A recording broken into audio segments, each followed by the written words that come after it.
CBS Sports picks the Chicago Bears to finish dead last in the NFC North. We'll talk about why they believe that the Bears will finish last, and is this more of an indictment on the Bears, or are we underselling what the NFC North could be? All that and more in today's episode of the Windy City Breeze Sports Talk Daily. Let's go.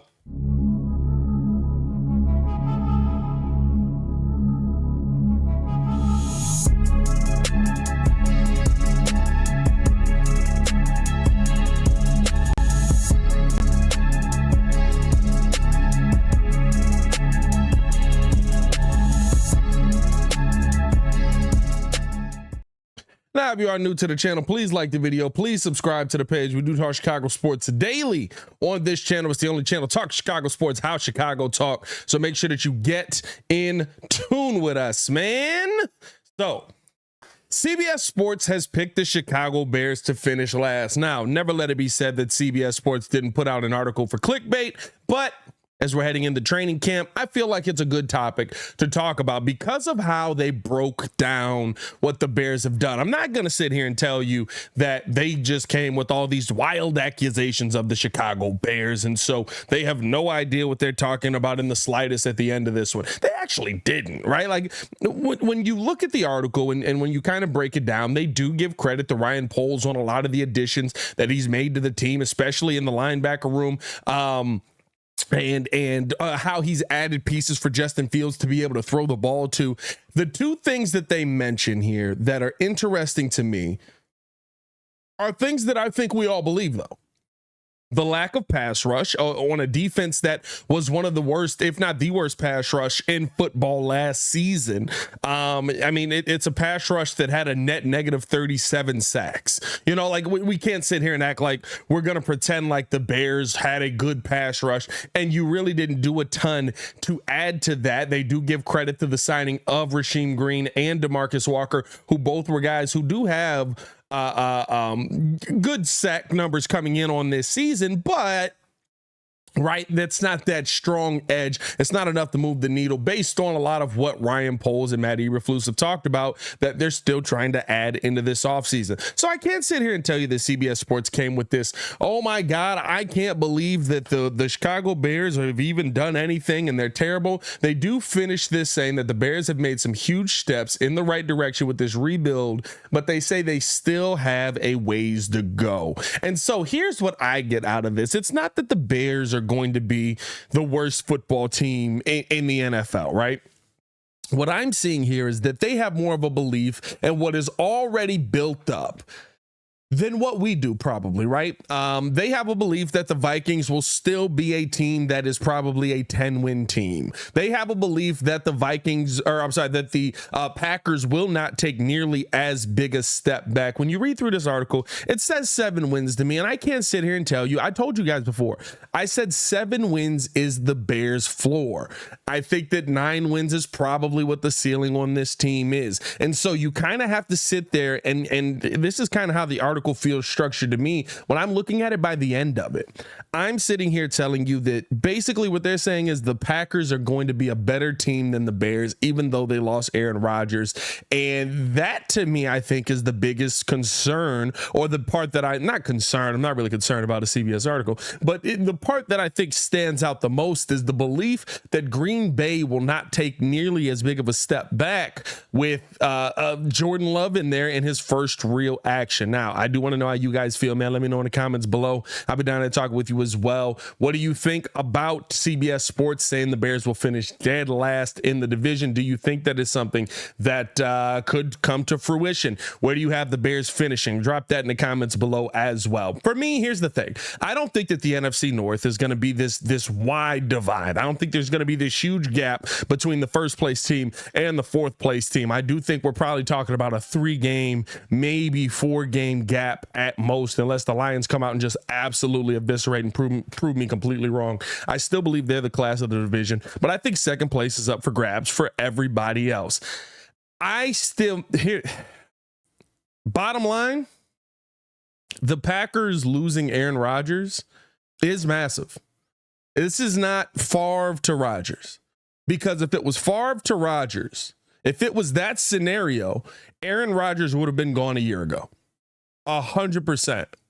Say what you want about the MVPs. Say what you want about bringing Rodgers back. Say what you want about, right? Like Rodgers was holding the Packers prisoner. And I'm not saying as a player they should have wanted to trade him. I think you have to work it out. Gutekunst or whatever his name is needs to figure out how to get along with an MVP candidate. The MVP candidate probably has to figure out how to play nice with the organization, maybe a little bit better. But I understand some of the reasons that he ended up getting pissed off with the receiver things and stuff like that. But here's the bottom line.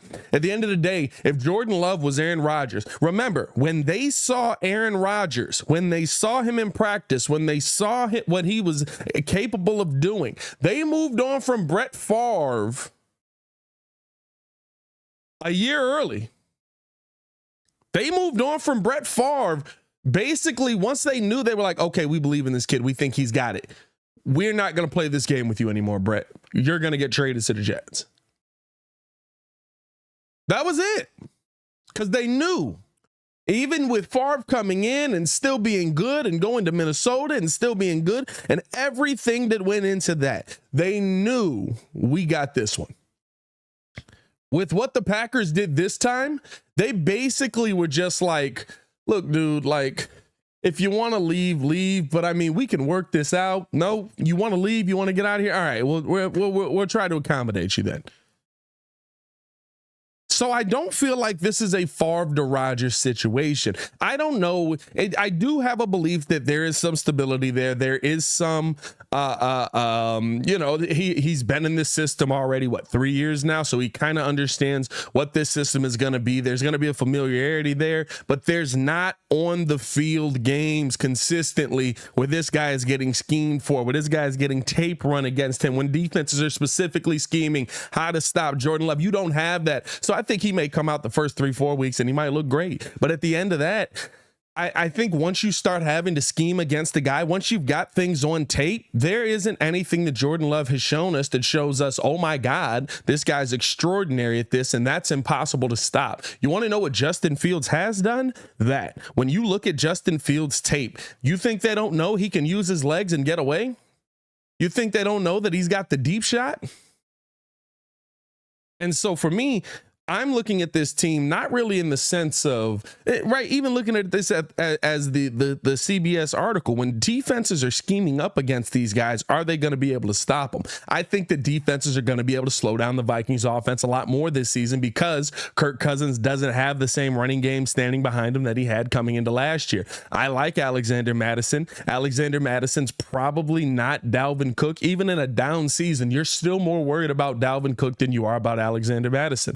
I think the defenses are going to be able to slow that down a lot more. I feel the same way about the Packers because at the end of the day, I'm more worried about the running game than the passing game in this situation. And here's the one thing I will, throw a bone to CBS. Yeah, I mean, the Packers were running the football a ton last season. They kind of ran their way to the a playoff situation last year. Let's not get it twisted here, right? Like, it's not like they were out there, slinging the football left and right, game in and game out. Aaron Rodgers didn't have a belief in the weapons that was there. And so there is kind of that aspect of, can you do that same thing with Jordan Love? And you can, but the thing is, when the moment became the biggest in some of those regular season games, Aaron Rodgers was still freaking Aaron Rodgers, right? That's how it comes down to at the end of the day. I don't think that you have that situation here in Green Bay anymore. And so for me, I feel like the Bears are kind of sitting in that third, possibly second place scenario because here's what it comes down to.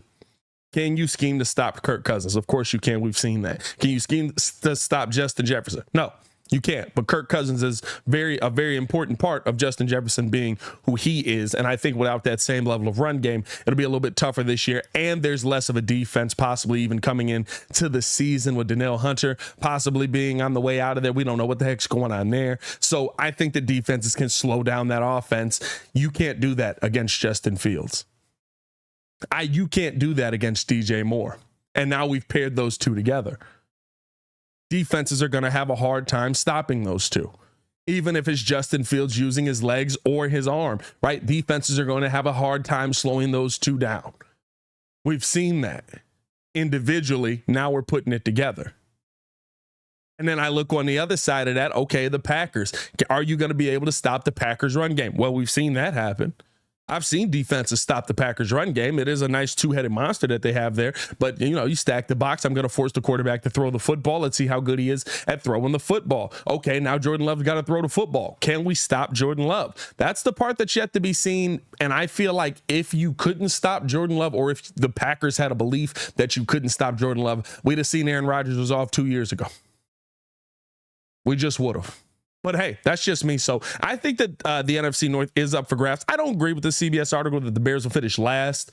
I think second place or third place are possibilities. I do have the Packers locked in as the last place team in this division. Plus, I think there's going to come a point in this season where there is that, hey, I have to basically take a step back here and reassess what's actually on this team. Do we have enough to keep winning moving forward? Do we need a different quarterback? That conversation is going to have to come up at some point during the season as well. But I do want to know how you guys feel, man. Let me know in the comments below. I'll be down there talking with you as well. Will the Chicago Bears finish dead last in the NFC North? I'll be down there as always, man. I mean, I don't agree with it, but let me know how you guys feel. As always, it's your boy Pat, the designer, back at it again to continue watching our Chicago Bears content. Click the links on the screen or check the links in the description below. Y'all stay safe out there, Chicago. Peace.